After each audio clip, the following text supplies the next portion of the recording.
होते. मग मुलांच्या बाबतीत तर हे फार गरजेचं आहे.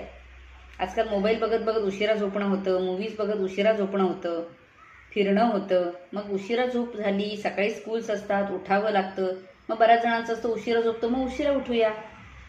पण झोपेचा टायमिंग काय आहे? तुमचा झोपेचा हार्मोन कधी रिलीज होतोय, त्यावेळेस झोपणं जास्ती गरजेचं आहे. त्यावेळेला बॉडी टेम्परेचर डाऊन व्हायला लागतं, ज्युसेस सिक्रेशन्स डाऊन व्हायला लागतात. त्यामुळे त्यावेळेला बॉडी रिकव्हरच्या स्टेजमध्ये गेलेली असते.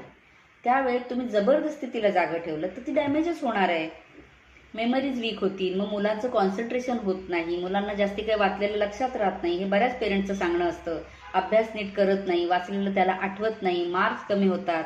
पुढे जाऊन डिसिजन मेकिंगमध्ये म्हणजे पुढे निर्णय काय घ्यायचा आहे, मला काही सुचत नाहीये, मला काही समजत नाहीये, पुढे काय करू सुचतच नाहीये, हे बऱ्याच वेळेला एक 10वी-12वी नंतर गोंधळ होऊन जातो.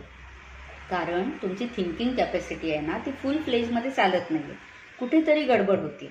सो जर तुमची चांगली झोप झाली तर कॉन्सन्ट्रेशन वाढेल, मेमरी शार्प राहील तुमची, आणि कॉन्सन्ट्रेशन वाढलं, मेमरी शार्प झाली, पुढे पण डिसिजन मेकिंगमध्ये, तुमचं प्रेझेंटेशनमध्ये तुम्ही चांगलं परफॉर्म करू शकाल. आणि त्यामुळे मग काय होईल, तुमचं रिझल्ट म्हणजे त्याच्या बदल्यामध्ये तुम्हाला रिस्पॉन्स जो येईल, तुम्ही चांगलं काम केलं आहे, मेहनतीने केलं आहे, छान ब्रेन पूर्ण पॉवरनी वापरला आहे, तर त्याचा रिझल्ट पण चांगलाच येईल ना. त्यामुळे ह्याच्यामध्ये तुमचं जे काही प्रेझेंटेशन असतील, प्रोजेक्ट्स असतील, ते चांगले वर्क करतील आणि तुम्ही जास्त चांगले सक्सेसफुल होऊ शकाल. त्यामुळे ब्रेन फंक्शन्ससाठी आणि चांगल्या फंक्शन्ससाठी ब्रेनच्या, त्याला प्रॉपर रेस्ट, प्रॉपर वेळेत रेस्ट आणि झोप देणं फार गरजेचं आहे.